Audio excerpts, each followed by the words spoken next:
Guys, तो आज हम जानेंगे कि सिंगल फेज इंडक्शन मोटर और थ्री फेज इंडक्शन इन दोनों में क्या अंतर होता है। So let's start. तो ये दोनों ही इंडक्शन मोटर्स से इलेक्ट्रोमैग्नेटिक इंडक्शन की प्रिंसिपल पर काम करते हैं। तो अब ये इलेक्ट्रोमैग्नेटिक इंडक्शन क्या होता है। तो स्टेटर के थ्री फेज वाइंडिंग को जो हम थ्री फेज सप्लाई देते हैं, तब इस वाइंडिंग के जरिए रोटेटिंग मैग्नेटिक फील्ड बनती है और इस रोटेटिंग मैग्नेटिक फील्ड के जरिए जब रोटर कट होता है तब इस रोटर में ईएमएफ यानी कि इलेक्ट्रोमोटिव फोर्स बनता है, जिससे हम पोटेंशियल डिफरेंस या वोल्टेज भी कहते हैं। तो इस फोर्सेस को हम इलेक्ट्रोमैग्नेटिक इंडक्शन कहते हैं। तो अब हम सिंगल फेज इंडक्शन मोटर और थ्री फेज इंडक्शन मोटर दोनों मोटर्स के टाइप्स के बारे में जान लेते हैं। सिंगल फेज इंडक्शन मोटर के मेन दो टाइप्स होते हैं, स्प्लिट फेज इंडक्शन मोटर और commutator motor. Three split phase induction motor के 7 टाइप्स होते हैं। Induction start induction run motor, induction start induction run motor, permanent capacitor motor, capacitor start induction run motor, capacitor start capacitor run motor, shader motor, stepper motor. Commutator motor के 2 types होते हैं, repulsion motor और series motor.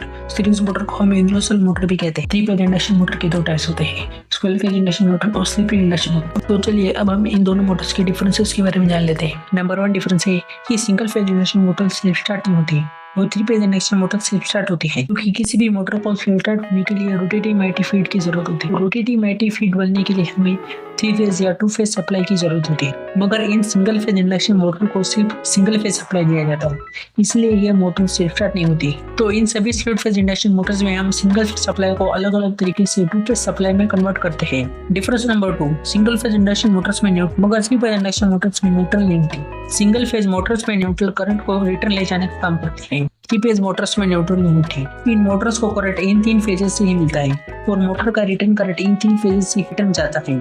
Motor में 1 या 2 phases motor को current देने का काम करते हैं और बचे हुए फेजेस मोटर के रिटर्न करंट को ले जाने का काम करते हैं। Difference number 3, single phase induction motor का कनेक्शन सिंपल होता है, मगर थ्री फेज इंडक्शन मोटर्स का कनेक्शन डिफिकल्ट होता है। सिंगल फेज इंडक्शन मोटर्स में रनिंग और स्टार्टिंग वाइंडिंग को पैरेलल में कनेक्ट किया जाता है, मगर थ्री फेज इंडक्शन मोटर्स में हम स्टार और डेल्टा कनेक्शन का यूज करते हैं, काफी डिफिकल्ट होता है। Difference number 4, starters. Single phase induction Motors में स्टार्टर का यूज नहीं किया जाता, मगर थ्री फेज इंडक्शन मोटर्स में स्टार्टर का यूज किया जाता है, क्योंकि सिंगल फेज इंडक्शन मोटर का स्टार्टिंग करंट कम होता है, मगर थ्री फेज इंडक्शन मोटर का स्टार्टिंग करंट हाई होता है, इसलिए हम डिओ स्टार्टर, स्टार स्टार्टर इन जैसे स्टार्टर का यूज करते हैं। डिफरेंस नंबर 5, मोटर की डायरेक्शन को चेंज करना।